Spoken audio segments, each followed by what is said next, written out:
Hi there. So today I wanted to talk a little bit about what I have learned in my first year of naturopathic medical school, because some of you probably know me and have known that I've been working towards this for a while, but you might not know, like I probably disappeared for a year for some of you. And so I really wanted to share what I have been learning. It's been really intense, but also really great. It's been a wonderful year of growth and learning and exploration. So I really wanted to share some of that with you. So the first thing, in our first year of naturopathic medical school, we learn the body. Now, what does that mean? You might think like, okay, well, yes, you're doing dissections, you're studying anatomy. We learn the body on a system by system basis. So in the fall, we start out with learning things on the cellular level. What is the structure that makes up other tissues and how does that affect its function? Then we also learn in that same type of semester, whether it be summer or in fall, we learn the musculoskeletal system.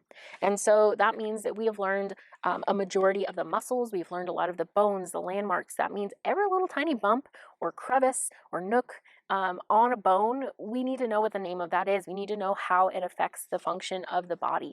And so some of those things are what we learn in the first part of the year. And then begins the more intense part of the year, which is the cardiovascular, the digestive, and the respiratory systems. And we learn those in 3 months. That's a lot of information for 3 months to be going through, but we learn those each on the level of the physiology, the anatomy, and the biochemistry of how they're working. So that's a very thorough review of each of those systems. And then in the spring, we go through and we learn the metabolism, the endocrine, and the hormones that our body is sending. And we learn the renal and the reproductive systems along with the nervous system. So that's a very comprehensive view of the body. That's each one of those goes into depth on the biochemistry, the physiology, and the anatomy of each one of those systems. So now we have a basis for understanding how the body works when it's healthy. All of those chemical reactions that are helping us break down our food and make sure that we have enough energy to power the muscles and to pump the heart and to breathe the air so that we can go on a run. And so some of those things are part of what we've learned. We also learn a few other things. We learn clinical skills, and that means we've learned how to take blood pressure. We learn how to listen to a heart. We learn how to listen to someone's lungs. We know how to palpate and percuss certain organs so that we can tell if there's a problem, maybe with the liver, maybe with the spleen. And so some of those things are part of what we're learning. We're learning to use our hands as doctors, and that I feel is really important. And for us as naturopathic medical students, we also are learning things like physical medicine. So this year we went through hydrotherapy and we went through electrotherapy. So some of that means that we have learned methods of how to apply hydrotherapy, generally what they're used for, and that is a type of physical medicine.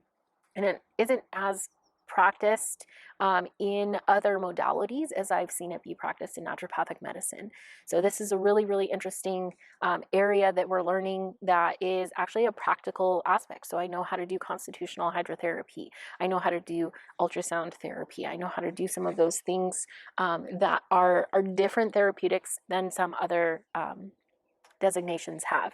And then one of the biggest things that I would say that we have learned as naturopathic medical students are soft skills. So that means we're learning counseling, we're learning how to hold space for patients, we're learning how to do motivational interviewing, we're learning how to build rapport. And that's really important. I don't know that medical students learn things like that. And that could be part of how students and doctors in the allopathic realm have developed their consults and what those look like. And that might be very different because we're being trained in a very different way. We are going to be using modalities that require people to make changes to their lifestyle. So we need to be trained in how to have someone work through that. If they come to a place that maybe they have a food or an eating disorder, and that can be really difficult for someone to emotionally manage. That affects a lot of their life. A medical doctor often isn't going through some of those things. They're not altering that part of a patient's life. And so that is something that we're being trained on throughout the process. I would say soft skills in how we communicate with each other. We are a very diverse group of humans. So that is a very interesting thing that we're learning, but also how we're communicating with administration, how we're communicating with professors. And this is a very small school compared with some others, and so it can be very different of how things are organized and how we communicate our needs as students. So I would say that soft skills was a really big area that I didn't really expect to be learning quite as much, or to be using quite as much as we actually are. I personally also learned what it's like to not be a leader.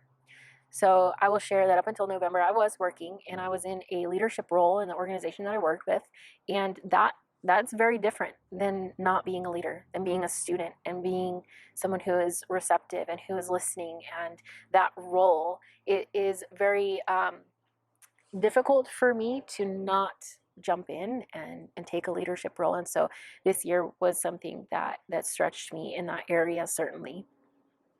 I also learned how to become a leader. And some of the things that I was learning was what those qualities are that other people look for when they're looking for a leader. And that might be going a little bit extra, going and doing things that you're actually not required to do, that you won't get any recognition for, that you won't get any pat on the back for, you won't get paid for. And so those are things that I noticed people picked up on in those around me that caused them to be identified as leaders. And that was a really interesting thing to start to see. And I'll probably make a little video on how to become a leader and what that can look like for some people. And then I really feel like it has been a learning environment to build a community that I think will last a lifetime. We are going through, as naturopathic medical students in our cohort, a very intense time that nobody in our family is going through. Our friends aren't going through. People that we have met in the street aren't going through this. It is going to be an experience that is going to tie us all together in a very different way than I think most people will have. And so it's really been an interesting experience to learn what that looks like and to experience it, to grow with a group of humans closer and learn how to get along and how all of that can work. So, and then I would say the last thing that I have learned through this last year of what exponential growth can look like. So I would say that there's a lot of things that I still don't do perfectly. My husband probably would know that well, but I feel like it has been a year of exponential growth. I am a very different person than I was June of last year. I talk different. I think differently. I have a different experience of the world now. And it is really, really interesting how that type of transition can happen. And I'm excited to see what the next few years bring, because I feel like if this is just year one, there are more years of exponential growth to happen. So I'm excited to see how that looks and to keep you guys posted on what that looks like. I really appreciate you sticking around for this whole video. If you're a first year medical student or you're about to start or you're interested in it, please feel free to reach out. I'm here and I would love to get to know you and a little bit about how I might be able to help you on your journey. So I hope you have a great day and be well.